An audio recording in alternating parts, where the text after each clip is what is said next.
नमस्कार, आपका स्वागत है हमारे चैनल में। आज की डॉक्यूमेंट्री में हम बात करेंगे कि इजराइल ने हाल ही में सीरिया पर इतना भारी बमबारी क्यों की।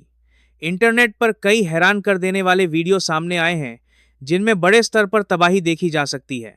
ये साधारण जगह नहीं थी, ये सीरियाई सरकार की मुख्य इमारतें थीं जहां सरकार का संचालन होता है। इस हमले ने पूरी दुनिया में सवाल खड़े कर दिए हैं। शुरुआत में लग सकता है कि ये बस एक सामान्य सैन्य कार्रवाई है, शायद शक्ति प्रदर्शन का एक तरीका, लेकिन असल वजह समझने के लिए हमें एक कम जानी पहचानी लेकिन अहम समुदाय की ओर ध्यान देना होगा, द्रूज समुदाय। ये धार्मिक समूह इस पूरे घटनाक्रम के पीछे एक महत्वपूर्ण भूमिका निभा रहा है। द्रूज एक रहस्यमयी और सीमित धार्मिक समुदाय है। इसमें कोई नया व्यक्ति शामिल नहीं हो सकता, इस धर्म में सिर्फ जन्म लिया जा सकता है। यही कारण है कि ये समुदाय दुनिया में बहुत छोटा और सीमित है। आमतौर पर ये लोग अपने धर्म के बाहर शादी नहीं करते और समाज से अलग रहते हैं। ऐसी रिपोर्टें आईं कि सीरिया में द्रूज लोगों पर अत्याचार हो रहे हैं। इजराइल का दावा है कि उसने द्रूज समुदाय की रक्षा के लिए यह हमला किया। दमिश्क, जो सीरिया की राजधानी है, इस हमले का मुख्य निशाना बना। वहां पर भारी बमबारी की गई। सीरिया और इजराइल एक दूसरे के पड़ोसी हैं और लंबे समय से दोनों देशों के बीच तनाव चला आ रहा है। लेकिन अब अचानक इतनी बड़ी कार्रवाई क्यों? इसका जवाब जानने के लिए हमें दोनों देशों की आबादी, द्रूज समुदाय का रणनीतिक महत्व और इजराइल के व्यापक राजनीतिक लक्ष्य समझने होंगे। सीरिया, इजराइल और द्रूज समुदाय का संबंध। सीरिया और इजराइल सिर्फ एक सीमा नहीं, बल्कि एक जटिल सामाजिक और धार्मिक इतिहास भी साझा करते हैं।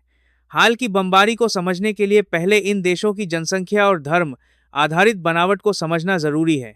इजराइल की आबादी लगभग 1 करोड़ है, जबकि सीरिया की आबादी 2 करोड़ से अधिक है। इन दोनों देशों में 1 से 3% लोग द्रूज धर्म को मानते हैं।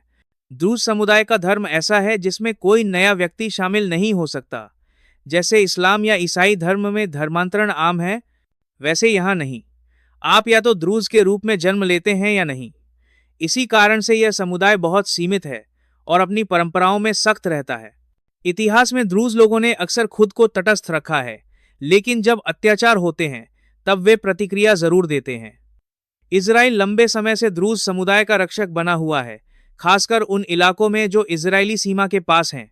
प्रधानमंत्री बेंजामिन नेतन्याहू ने कई बार कहा है कि इजराइल द्रूज समुदाय की रक्षा करेगा, चाहे वे कहीं भी हों। हाल में जब यह खबर फैली कि सीरिया में गोलन हाइट्स के पास द्रूज लोगों पर अत्याचार हो रहे हैं, तब इजराइल ने तुरंत सैन्य कार्रवाई की। गोलन हाइट्स एक बेहद अहम इलाका है। भले ही यह सीरिया का हिस्सा हो, लेकिन इजराइल ने इस पर लंबे समय से कब्जा कर रखा है। यहीं पर द्रूज समुदाय के कई गांव बसे हुए हैं। माना जाता है कि भविष्य में अगर इजराइल अपनी सीमाएं बढ़ाता है तो ये क्षेत्र उसमें शामिल हो सकता है। सीरिया के नए राष्ट्रपति अहमद अल सारा ने सभी धर्मों की रक्षा करने की बात कही, लेकिन जमीनी सच्चाई कुछ और ही है। द्रूज और ईसाई समुदायों पर अत्याचार के आरोप लगे हैं। इजराइल के लिए यह सीधा संकेत था कि अब कार्रवाई का समय है। गोलन हाइट्स और द्रूजों पर हमले। गोलन हाइट्स, जो तकनीकी रूप से सीरिया का हिस्सा है, लंबे समय से इजराइल के नियंत्रण में है। इस इलाके की सामरिक और धार्मिक दोनों दृष्टि से बहुत बड़ी महत्ता है। यहीं पर बड़ी संख्या में द्रूज समुदाय के लोग बसे हुए हैं। हाल ही में खबरें सामने आईं कि सीरिया की नई सरकार के समर्थकों ने इन द्रूज समुदायों पर हमले शुरू कर दिए हैं। ये हमले अचानक नहीं हुए थे, बल्कि योजनाबद्ध और संगठित तरीके से किए गए। महिलाओं, बच्चों और बुजुर्गों को निशाना बनाया गया। द्रूज समुदाय की संख्या पहले से ही बहुत कम है और ऐसे हमले उनके अस्तित्व के लिए सीधा खतरा बन जाते हैं। इजरायली सेना, जिसे IDF कहा जाता है, ने जैसे ही इन घटनाओं की पुष्टि की, तुरंत एक्शन लिया। बिना समय गंवाए दमिश्क के आसपास के क्षेत्रों में हवाई हमले शुरू कर दिए गए। इजराइल ने सीरिया की सरकार को साफ संदेश दिया, अगर द्रूज समुदाय को नुकसान पहुंचाया गया तो पूरा सीरिया जवाब भुगतेगा। इस तरह की घोषणा इजराइल की नीति में एक बड़ी रणनीतिक मोड़ को दर्शाती है। अब यह सिर्फ द्रूज की सुरक्षा नहीं, बल्कि भविष्य के इजरायली विस्तार की भी भूमिका तय कर रही है। कुछ विशेषज्ञों का मानना है कि इजराइल भविष्य में सीरिया के बड़े हिस्सों पर नियंत्रण चाहता है और गोलन हाइट्स उसका पहला कदम है। इसीलिए वहां के द्रूज समुदाय की सुरक्षा इजराइल के लिए सिर्फ एक मानवाधिकार मुद्दा नहीं, बल्कि एक भू राजनीतिक रणनीति भी है। नई सीरियाई सत्ता और मानवाधिकार संकट। सीरिया में बशर अल असद की सत्ता समाप्त होने के बाद अहमद अल सारा ने नया नेतृत्व संभाला। उन्होंने वादा किया कि सभी धार्मिक समुदायों को सुरक्षा दी जाएगी, लेकिन हकीकत में द्रूज और ईसाई समुदाय पर हमले बढ़ते गए। सीरियाई सेना के कुछ गुटों और समर्थकों पर आरोप है कि उन्होंने इन अल्पसंख्यकों को निशाना बनाया। इस परिस्थिति में इजराइल ने कार्रवाई करने का निर्णय लिया। दमिश्क और उसके आसपास के इलाकों में इजरायली वायुसेना ने सैन्य ठिकानों को निशाना बनाकर यह संदेश दिया कि अगर सरकार अपने नागरिकों की रक्षा नहीं कर सकती तो वह इसके लिए जिम्मेदार होगी। ग्रेटर इजराइल और विस्तार की रणनीति। इजराइल की दीर्घकालिक रणनीति में ग्रेटर इजराइल की अवधारणा महत्वपूर्ण मानी जाती है। इसका मतलब है कि भविष्य में इजराइल अपनी सीमाओं का विस्तार करेगा, खासकर उन इलाकों में जहां पहले से उसका प्रभाव है, जैसे गोलन हाइट्स। अगर वहां की द्रूज आबादी इजराइल का समर्थन करती है तो इजराइल को वहां स्थायी रूप से बसने और प्रशासन चलाने का नैतिक आधार मिल जाता है।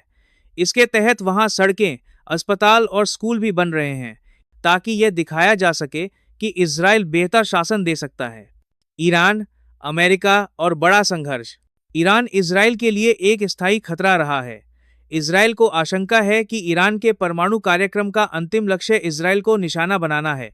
कुछ जानकारों का मानना है कि सीरिया पर हमले की तैयारी असल में ईरान पर संभावित हमले की तैयारी का एक हिस्सा है। अमेरिका का समर्थन, खासकर ट्रंप प्रशासन के दौर में, इस योजना को और बल देता है। द्रूज समुदाय की प्रतिक्रिया। इजरायली हमले के बाद सोशल मीडिया पर कुछ वीडियो वायरल हुए जिनमें द्रूज लोग सीरियाई झंडा हटाकर इजरायली झंडा फहरा रहे थे। यह संकेत है कि वे अब इजराइल को अपना रक्षक मान रहे हैं। सांस्कृतिक और रणनीतिक परिवर्तन। द्रूजों का झुकाव अब धार्मिक सीमाओं से ऊपर उठकर रणनीतिक और सांस्कृतिक रूप ले चुका है।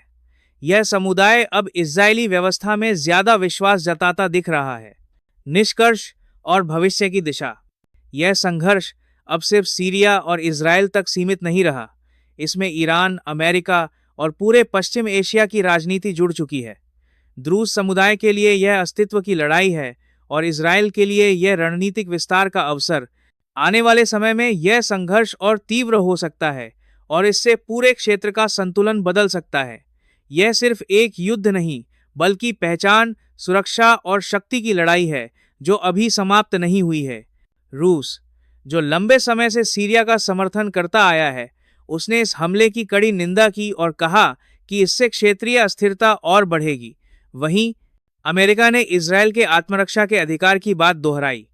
यूरोपीय संघ ने कूटनीतिक समाधान की आवश्यकता पर बल दिया और कहा कि युद्ध से कुछ हासिल नहीं होगा। कई वैश्विक मानवाधिकार संगठनों ने द्रूज समुदाय की स्थिति को लेकर चिंता जताई और दोनों पक्षों से अपील की कि नागरिकों की